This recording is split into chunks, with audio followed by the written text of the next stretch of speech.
ಹೈಕೋರ್ಟ್ಗೆ ಕೆಎಸ್ಸಿಎನಿಂದಾನು ರಿಟ್ ಅರ್ಜಿ ಸಲ್ಲಿಕೆಯಾಗಿದೆ. ಕೆಲವೇ ಹೊತ್ತಲ್ಲಿ ರಿಟ್ ಅರ್ಜಿಯ ವಿಚಾರಣೆ ಆರಂಭ ಆಗುತ್ತೆ. ರಾಜ್ಯ ಸರ್ಕಾರದ ವಿರುದ್ಧವೇ ಕರ್ನಾಟಕ ಸ್ಟೇಟ್ ಕ್ರಿಕೆಟ್ ಅಸೋಸಿಯೇಷನ್ ಕೆಲವೊಂದಿಷ್ಟು ಗಂಭೀರ ಆರೋಪವನ್ನ ಮಾಡಿದೆ. ವಿಧಾನಸೌಧದ ಮುಂಭಾಗ ಸಂಭ್ರಮಾಚರಣೆಗೆ ಕರೆ ಕೊಟ್ಟಿದ್ದೇ ಸರ್ಕಾರ. ವಿಧಾನಸೌಧದ ಮುಂಭಾಗ ಸಿಎಂ ಹಾಗೆ ಡಿಸಿಎಂ ಆಟಗಾರರನ್ನ ಸನ್ಮಾನಿಸುವುದಕ್ಕೆ ಮುಂದಾದ್ರು.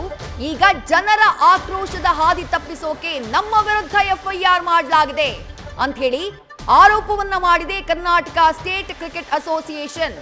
ಹೈಕೋರ್ಟ್ಗೆ ಸಲ್ಲಿಕೆ ಮಾಡಿರುವಂತಹ ಅರ್ಜಿಯಲ್ಲಿ ಕರ್ನಾಟಕ ಸ್ಟೇಟ್ ಕ್ರಿಕೆಟ್ ಅಸೋಸಿಯೇಷನ್ನ ಪದಾಧಿಕಾರಿಗಳು ಇಂಥದ್ದೊಂದು ಗಂಭೀರ ಆರೋಪವನ್ನ ಮಾಡಿದ್ದಾರೆ.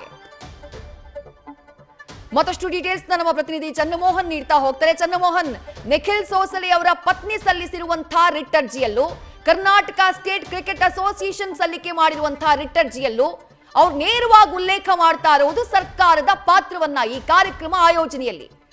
ಏನ್ ಡೀಟೇಲ್ಸ್ ಸಿಗ್ತಾ ಇದೆ ಚನ್ನಮೋಹನ್? ಹೌದು ವಿದೇಶ್, ಈಗ ನಿಖಿಲ್ ಸೋಸ್ಲೆ ಅವರ ಪತ್ನಿ ಮಾಳವಿಕಾ ನಾಯಕ್ ಪ್ರತ್ಯೇಕವಾಗಿ ಹೈಕೋರ್ಟ್ಗೆ ಒಂದು ಅರ್ಜಿಯನ್ನ ಸಲ್ಲಿಸಿದ್ದಾರೆ. ಮತ್ತೊಂದು ಕಡೆಯಲ್ಲಿ ಕೆಎಸಿಎದ ಅಧ್ಯಕ್ಷ ರಘುರಾಮ್ ಭಟ್, ಕಾರ್ಯದರ್ಶಿ ಶಂಕರ್ ಅವರು ಸೇರಿದಂತೆ ಉಳಿದ ಪದಾಧಿಕಾರಿಗಳು ಕೂಡ ಮತ್ತೊಂದು ಅರ್ಜಿಯನ್ನ ಹೈಕೋರ್ಟ್ಗೆ ಸಲ್ಲಿಸಿದ್ದಾರೆ. ಕೆಎಸಿಎ ಪದಾಧಿಕಾರಿಗಳು ಸಲ್ಲಿಸಿರುವಂತಹ ಅರ್ಜಿನಲ್ಲಿ ತಮ್ಮ ವಿರುದ್ಧ ದಾಖಲಾಗಿರುವಂತಹ ಎಫ್ಐಆರ್ ಅನ್ನ ರದ್ದು ಮಾಡಬೇಕು ಅಂತ ಹೇಳಿ ಕೋರಿದ್ದಾರೆ. ಯಾಕೆ ಎಫ್ಐಆರ್ ಅನ್ನು ರದ್ದು ಮಾಡಬೇಕು ಅನ್ನೋದಕ್ಕೂ ಕೂಡ ಕಾರಣಗಳನ್ನ ಕೊಟ್ಟಿದ್ದಾರೆ.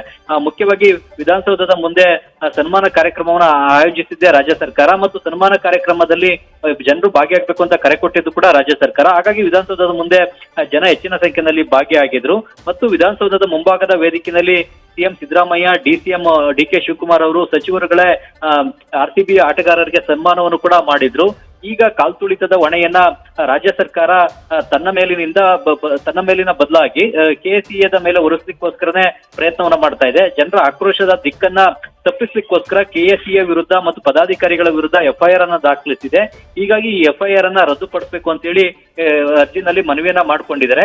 ಈ ಅರ್ಜಿಯನ್ನ ಇನ್ನು ಕೆಲವೇ ನಿಮಿಷಗಳಲ್ಲಿ ಕರ್ನಾಟಕ ಹೈಕೋರ್ಟ್ನ ಜಸ್ಟಿಸ್ ಕೃಷ್ಣಕುಮಾರ್ ಅವರ ಪೀಠ ವಿಚಾರಣೆ ನಡೆಸಲಿದೆ. ಈಗ ತುರ್ತಾಗಿನ ಅರ್ಜಿಯನ್ನ ವಿಚಾರಣೆಗೆ ನಡೆಸಬೇಕು ಅಂತ ಹೇಳಿ ಇವತ್ತು ಬೆಳಿಗ್ಗೆ ಮನವಿಯನ್ನ ಮಾಡಿಕೊಂಡು ಅರ್ಜಿಯನ್ನ ಸಲ್ಲಿಸಿದ್ರು. ಕರ್ನಾಟಕ ಹೈಕೋರ್ಟ್ ಕೂಡ ಈ ಅರ್ಜಿಯನ್ನ ಇವತ್ತಿನ ತುರ್ತಾಗಿ ವಿಚಾರಣೆಗೆ ಕೈಗೆತ್ತಿಕೊಳ್ತಾ ಇದೆ. ಇನ್ನು ಕೆಲವೇ ನಿಮಿಷಗಳಲ್ಲಿ ಈ ಅರ್ಜಿ ಜಸ್ಟಿಸ್ PS ಕೃಷ್ಣಕುಮಾರ್ ಅವರ ಪೀಠದ ಮುಂದೆ ವಿಚಾರಣೆಗೆ ಬರಲಿದೆ. ಹೀಗಾಗಿ ಈಗ ಇದಕ್ಕೆ ಬೆಂಗಳೂರು ಪೊಲೀಸರು ಮತ್ತು ರಾಜ್ಯ ಸರ್ಕಾರದ ಪರ ವಕೀಲರು ಏನು ವಾದವನ್ನ ಮಾಡ್ತಾರೆ, ಏನು ಆಕ್ಷೇಪಣೆಯನ್ನ ವ್ಯಕ್ತಪಡಿಸ್ತಾರೆ, ಕೆಎಸಿಎದ ಪಾತ್ರ ಏನಿತ್ತು, ಕೆಸಿಎ ಹೇಗೆ ನಿರ್ಲಕ್ಷ್ಯವನ್ನು ವಹಿಸಿತು ಅನ್ನೋದ್ರ ಬಗ್ಗೆ ಹೈಕೋರ್ಟ್ ನಲ್ಲೇ ಕರ್ನಾಟಕ ಸರ್ಕಾರದ ಪರ ವಕೀಲರು ಕೂಡ ವಾದವನ್ನ ಮಂಡಿಸಲಿದ್ದಾರೆ. ಕೆಎಸಿಎ ಮುಖ್ಯವಾಗಿ ಇಲ್ಲಿ